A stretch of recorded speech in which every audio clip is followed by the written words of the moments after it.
ឡើងអាស៊ីតខ្លាំងហ្មង9ចុចទៅ10អញ្ចឹងលោកគ្រូហើយមកឈឺជាងគេដៃនឹងឈឺឡើងស្លាក់ហើមអញ្ចឹងលោកគ្រូដល់ពេលអញ្ចឹងមកដៃនឹងតាមស្មានឹងទាំងអស់អញ្ចឹងសងខាងអញ្ចឹងលោកគ្រូបាទចាហ្នឹងជំរាបសួរណាមីង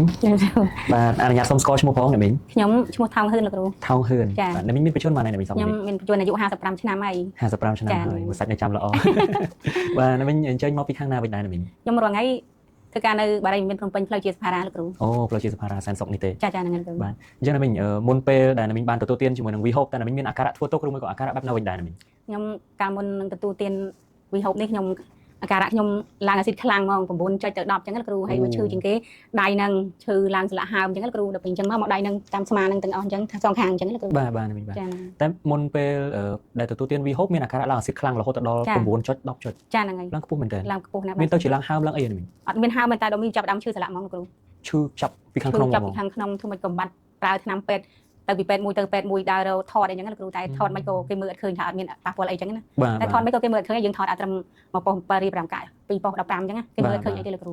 បាទអញ្ចឹងទៅយើងមើលតែអាស៊ីតជួសចុចដៃនឹងមើលទៅតែអាស៊ីតយើង9.3ហើយខ្ញុំលេបតែថ្នាំអាស៊ីតនឹងក្នុងមួយខែខ្ញុំអស់4ប្រទេសបាទបាទកាលណាខ្ញុំលេបអាស៊ីតថ្នាំអាស៊ីតនឹងទៅកាពះពោះវៀនយើងឡើងអូប៉ះកាពះពោះវៀនដែរចាហើយយើងវាកាពះពោះវៀនស្រាប់ផងលោកគ្រូចេញពីអាស៊ីតនឹងធូរទៅយើងរើកាពះចេញពីកាពះទៅអាស៊ីតត្រែលចឹងលោកគ្រូមួយខែ4ប្រទេសហើយខ្ញុំត្រូវតែថ្នាំអាស៊ីតអា25,000វិញអាចត្រឹមថោកអីអត់មានត្រូវអត់ចុះឲ្យលោកគ្រូបាទខ្ញុំឡើងខ្លាំងមែនតើអញ្ចឹងណាបាទចុះនៅមានអាការៈឡើងជាតិអាស៊ីតហ្នឹងដែលចាប់អារម្មណ៍ថាមានការកើនឡើងហ្នឹងរយៈពេលប្រហែលជាប្រហែលខែប្រហែលឆ្នាំមកដែរហើយអាការៈចូលចិត្តមួយឆ្នាំហើយលោកគ្រូអូចូលចិត្តមួយឆ្នាំនឹងអាស៊ីតឡើងបងកានខ្ញុំអត់ទាន់ប្រើថ្នាំវិហូបហ្នឹងដឹងមិនអត់ហូបបាយហើយដឹងម៉ោង1ម៉ោង2កាពះខ្ញុំតឹងត្មងបាទបាទតែដល់ពេលយើងប្រើវិហូបទៅដូចថាកាពះយើងប្រើទៅដើរខ្យល់អញ្ចឹងលោកគ្រូបាទបាទអត់ទេយើងភាសាហើយដឹងដើរខ្យល់ហើយត្រឹមតែកន្លះម៉ោងអីចឹងយើងដឹងថាដើរខ្យល់តែកាពះខ្ញុំវាខ្យល់យ៉ាងលោកគ្រូបានអញ្ចឹងណាពេលខ្ញុំចាប់ដើមប្រើវិហូបទៅមុនដំបូងខ្ញុំអស់តែ3គ្រាប់ទេ3គ្រាប់ដៃខ្ញុំនឹងធូរភ្លាមដៃហ្នឹង3គ្រាប់ទេចាតែ3គ្រាប់វិញខ្ញុំណាបាទ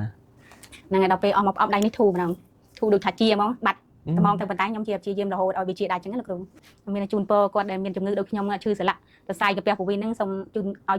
គាត់នឹងជាថ្នាំវិហូបហ្នឹងទៅពិសាដូចខ្ញុំទៅថ្នាំនេះជាប្រកាយស័ក្តិសិទ្ធិខ្ញុំមិនថាអំពាវនាវឲ្យថាខ្ញុំនឹងគេជួលឲ្យខ្ញុំផ្សាយអីចឹងប៉ុន្តែខ្ញុំជាពិតមែនគ្រូបាទមានខាងក្រុមហ៊ុនណាសុកប៉ាន់ឲ្យនិយាយល្អដែរទេណាមីងអត់មានទេអត់មានទេលោកគ្រូនិយាយតែការប៉ិតចាខ្ញុំជាមែនលោកគ្រូបាទ